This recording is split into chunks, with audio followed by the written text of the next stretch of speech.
The chandeliers in the Grand Regency Ballroom cast 1,000 sparkling prisms of light, reflecting off sequin gowns and polished shoes. The night was young, and the annual charity gala was in full swing. Veronica Vicky Blake, investigative journalist extraordinaire, made her way through the crowd, clutching her vintage typewriter charm bracelet, a lucky accessory that had seen many a dramatic scoop. Vicky adjusted her emerald green gown, which she had rented last minute from a questionable boutique down the street. With each step, she felt as though she was stepping into the unknown, both with her attire and the undercover investigation she was about to dive into. "All right, Vicky," she whispered to herself. "Time to uncover some dirty secrets without spilling red wine all over this dress." The whispers of embezzlement had drawn her to this glittering event. The annual charity gala, hosted by the opulent Marlowe Foundation, aimed to raise millions for noble causes. However, Vicky had received an anonymous tip that the foundation might be funneling donations into the pockets of its own trustees. As she passed by a waiter with a silver tray, she grabbed a glass of champagne, not to drink but to blend in.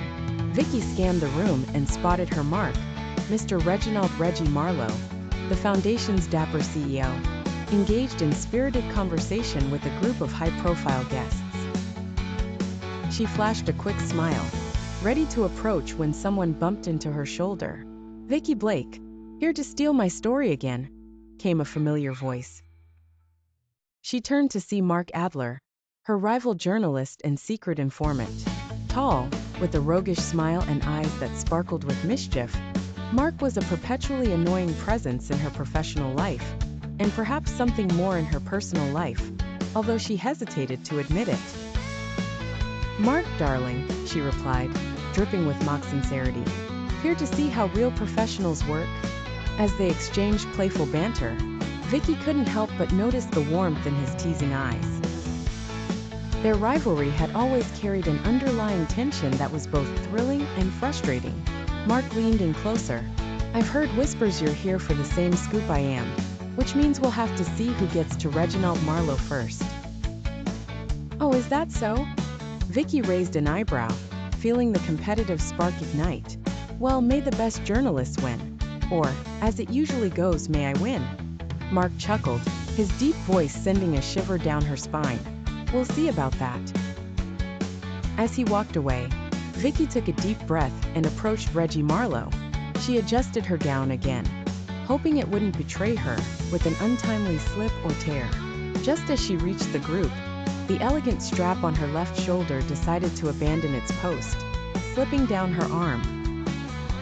"Oh, lovely," she muttered, catching the fabric and pulling it up quickly. Reggie turned, his beady eyes assessing her. "Ah, Miss Blake, isn't it? I've read your work. Quite impressive, though not without its controversial moments." Vicky smiled sweetly. "Thank you, Mr. Marlowe. I do appreciate a good controversy. Keeps the readers engaged." Before she could further her conversation, a clumsy waiter tripped over a grand carpet right behind her, sending a tray of hors d'oeuvres flying. Vicky dodged nimbly, but her survival instincts forgot about her dress. The intricate lace at the hem snagged on a chair, and she felt herself being pulled backward. "What the?" she stumbled but managed to catch herself, glancing back to see the mess. Mark appeared at her side with an infuriatingly amused expression. "Need a hand?" "Not from you," Vicky snapped, though she accepted his help in untangling her hem. "You just can't keep away, can you?"